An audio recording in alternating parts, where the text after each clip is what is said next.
Shalom. Renungan kali ini berjudul Paskah.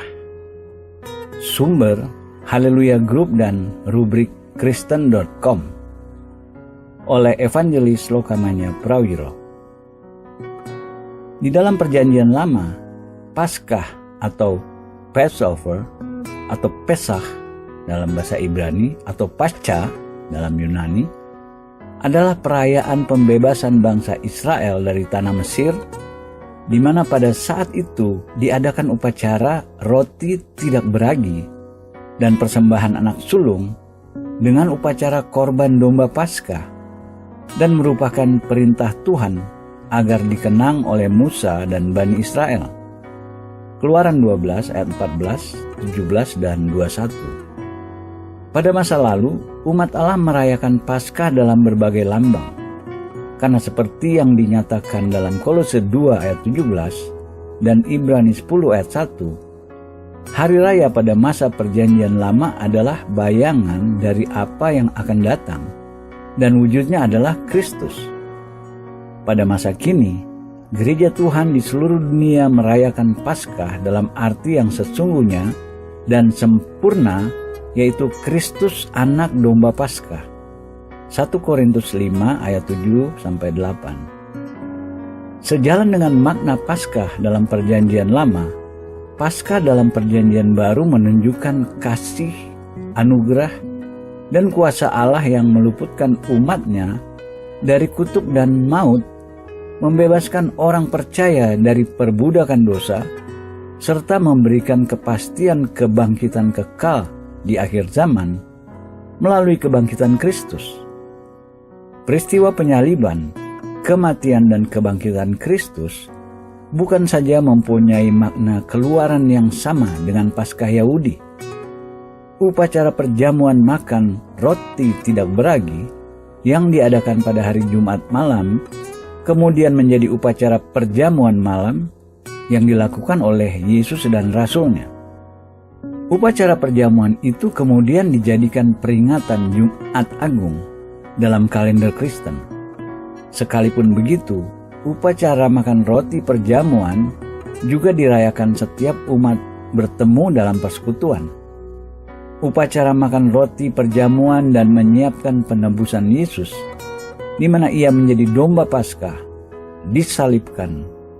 Yohanes 20 ayat 1, 19, 26, Kisah Para Rasul 20 ayat 1, 1 Korintus 16 ayat 2, Wahyu 1 ayat 10. Perayaan mingguan mengenang kebangkitan Yesus inilah yang membuktikan dengan jelas bahwa peristiwa kebangkitan Yesus terjadi dalam sejarah, dalam ruang waktu, sebab dalam perayaan Sabat yang begitu ketat diikuti oleh umat Yahudi, dalam praktik umat Kristiani, terutama Yahudi Kristen, telah bergeser menjadi hari Tuhan, yaitu kenangan akan hari kebangkitan.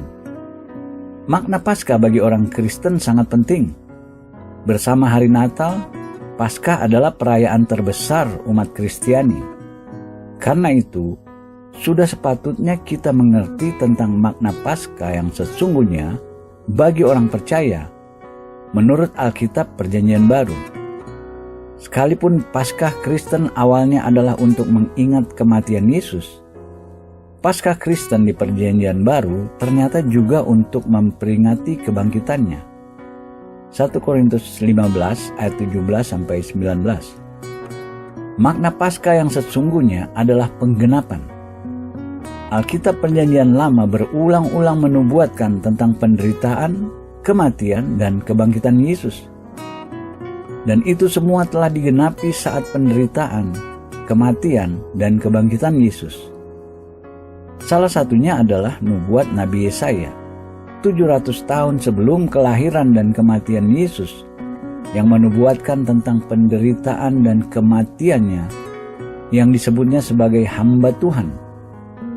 Dia dianiaya, tetapi dia membiarkan diri ditindas dan tidak membuka mulutnya, seperti anak domba yang dibawa ke pembantaian, seperti induk domba yang keluh di depan orang-orang yang menggunting bulunya. ia tidak membuka mulutnya. Sesudah penahanan dan penghukuman, ia terambil. Dan tentang nasibnya, siapakah yang memikirkannya? Sungguh, ia terputus dari negeri orang-orang hidup, dan karena pemberontakan umatku, ia kena tulah. Yesaya 53 ayat 7 dan 8. Yesaya menyebut bahwa Yesus terputus dari negeri orang-orang hidup. Maksud Yesaya adalah bahwa Yesus mati karena dosa-dosa kita, seperti nyata dari ayat-ayat selanjutnya. Dan hamba Tuhan yang dimaksud Yesaya di situ jelas adalah Yesus Kristus, seperti dicatat di kitab Kisah Para Rasul 8 ayat 32-35 di Perjanjian Baru. Demikian juga dengan kebangkitan Yesus. Alkitab telah menubuatkan sebelumnya bahwa Yesus akan bangkit dari kematian. Hal ini terdapat di dalam beberapa ayat Perjanjian Lama. Salah satunya adalah dalam kitab Mazmur 16 ayat 8-11 yang pengenapannya melalui kebangkitan Yesus dikutip oleh Rasul Petrus dalam khotbahnya pada hari Pentakosta. Kisah Para Rasul 2 ayat 20-32. Paskah bagi orang percaya adalah penggenapan atas nubuat-nubuat Perjanjian Lama tentang Yesus yang menderita, mati, dan bangkit kembali. Makna Paskah kedua adalah pengampunan. Pada saat perjamuan malam terakhirnya dengan murid-muridnya, Tuhan Yesus mengatakan bahwa darahnya yang saat itu dilambangkan oleh anggur adalah darah untuk pengampunan dosa bagi banyak orang. Sesudah itu ia mengambil cawan, mengucap syukur, lalu memberikannya kepada mereka dan berkata, "Minumlah kamu semua dari cawan ini, sebab inilah darahku, darah perjanjian yang ditumpahkan bagi banyak orang untuk pengampunan dosa." Matius 27 ayat 27 dan 28. Dengan mengatakan bahwa darahnya adalah darah perjanjian, maka Yesus menahbiskan sebuah perjanjian yang baru yang berbeda dengan perjanjian lama. Jika perjanjian lama itu disahkan dengan darah domba, maka perjanjian baru ini disahkan dengan darah Yesus sendiri. Dan jika dalam perjanjian yang lama, pengampunan dosa tercapai dengan mempersembahkan korban-korban, maka dalam perjanjian yang baru ini, pengampunan dosa terjadi melalui pengorbanan Yesus di kayu salib. Karena Yesus berbicara tentang darahnya, maka pastilah ia berbicara tentang kematiannya, yang terjadi hanya beberapa jam setelah perjamuan malam tersebut. Paskah bagi orang percaya adalah pengampunan dosa-dosa seluruh manusia atas korban Kristus di kayu salib. Tetapi pengampunan dosa tersebut hanya efektif bagi mereka yang percaya kepadanya. Makna Paskah ketiga adalah pemulihan. Ketika manusia pertama, Adam dan Hawa, jatuh ke dalam dosa, maka hubungan manusia terputus dengan Allah. Dosa memisahkan manusia dengan Allah yang Maha Kudus. Karena semua manusia adalah keturunan Adam dan Hawa, maka semua manusia juga mewarisi dosa Adam dan Hawa tersebut, yakni dosa asali atau dosa warisan. Dengan demikian, maka hubungan semua manusia dengan Allah telah rusak. Tuhan Yesus mati di kayu salib untuk memulihkan hubungan kita yang rusak dengan Allah. Ia mendamaikan kita dengan Allah. Kepada jemaat di kota Roma, Rasul Paulus mengatakan, Kristus Yesus telah ditentukan Allah menjadi jalan pendamaian karena iman dalam darahnya. Hal ini dibuatnya untuk menunjukkan keadilannya, karena ia telah membiarkan dosa-dosa yang telah terjadi dahulu pada masa kesabarannya. Roma 3 ayat 25. Melalui kematian Yesus di kayu salib, maka hubungan kita yang rusak dengan Allah akibat dosa dipulihkan kembali. Paskah bagi orang percaya adalah pemulihan hubungan manusia yang rusak dengan Allah. Makna Paskah keempat adalah jaminan. Alkitab berkata bahwa hukuman dosa adalah maut. Roma 6 ayat 23. Artinya, dosa-dosa kita seharusnya membawa kita pada maut, kematian kekal, neraka. Namun karena kasih Allah begitu besar bagi manusia yang berdosa, maka Ia telah mengutus anaknya, Yesus, untuk mati bagi kita sehingga kita tidak perlu mengalami kematian kekal tersebut, malahan akan beroleh hidup yang kekal. Yohanes 3 ayat 16. Yesus telah mati menggantikan kita manusia berdosa. Melalui kematian Yesus, Allah memberi kita hidup yang kekal atau keselamatan yang kekal. Inilah yang disebut sebagai surga. Kepada jemaat di Roma, Rasul Paulus mengajarkan, akan tetapi Allah menunjukkan kasih-Nya kepada kita oleh karena Kristus telah mati untuk kita ketika kita masih berdosa. Lebih-lebih karena kita sekarang telah dibenarkan oleh darah-Nya, kita pasti akan diselamatkan dari murka Allah. Sebab jikalau ketika masih seteru diperdamaikan dengan Allah oleh kematian anaknya, lebih-lebih kita yang sekarang telah diperdamaikan pasti akan diselamatkan oleh hidupnya. Roma 5 ayat 8-10. Jadi, melalui kematian Yesus, Ia membebaskan kita dari kematian kekal atau neraka, sekaligus memberi kita hidup kekal atau surga. Paskah bagi orang Kristen adalah jaminan bahwa kelak kita akan memperoleh hidup kekal di surga bersama Allah. Makna Paskah kelima adalah kemenangan. Melalui kematian dan kebangkitan Yesus, maka kuasa iblis telah dihancurkan. Iblis adalah sumber dosa, kematian, dan berbagai penderitaan di bumi. Dan kematiannya telah direncanakan oleh Allah sendiri setelah manusia jatuh ke dalam dosa. Dalam Kejadian 3 ayat 15, yang dikenal sebagai Proto-Evangelum atau Injil pertama atau benih Injil, Allah menubuatkan bahwa keturunan perempuan atau Hawa, yakni Yesus Kristus, akan meremukan kepala iblis. Ayat ini digenapi saat kematian Yesus, seperti nyata dari ayat di bawah ini. Karena anak-anak itu adalah anak-anak dari darah dan daging, maka Ia juga menjadi sama dengan mereka dan mendapat bagian dalam keadaan mereka, supaya oleh kematiannya Ia memusnahkan dia, yaitu iblis yang berkuasa atas maut. Ibrani 2 ayat 14. Melalui Paskah, kematian dan kebangkitan Tuhan Yesus, maka kuasa iblis telah dilucuti. Kolose 2 ayat 15. Dan kematian telah dikalahkan. 1 Korintus 15 ayat 53-57. Memang kita masih hidup di dunia yang dikuasai iblis, penuh dosa, kejahatan, penderitaan, kematian, dan ketidakadilan.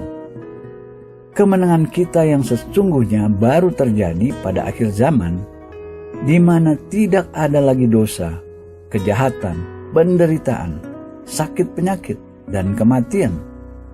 Namun melalui peristiwa Paskah, kita telah mencapai sebuah tahapan kemenangan. Paskah bagi orang Kristen adalah kemenangan atas iblis, dosa, dan kematian. Makna Paskah ke-6 adalah pembebasan. Melalui karya Yesus di kayu salib, kita dibebaskan dari hukum Taurat.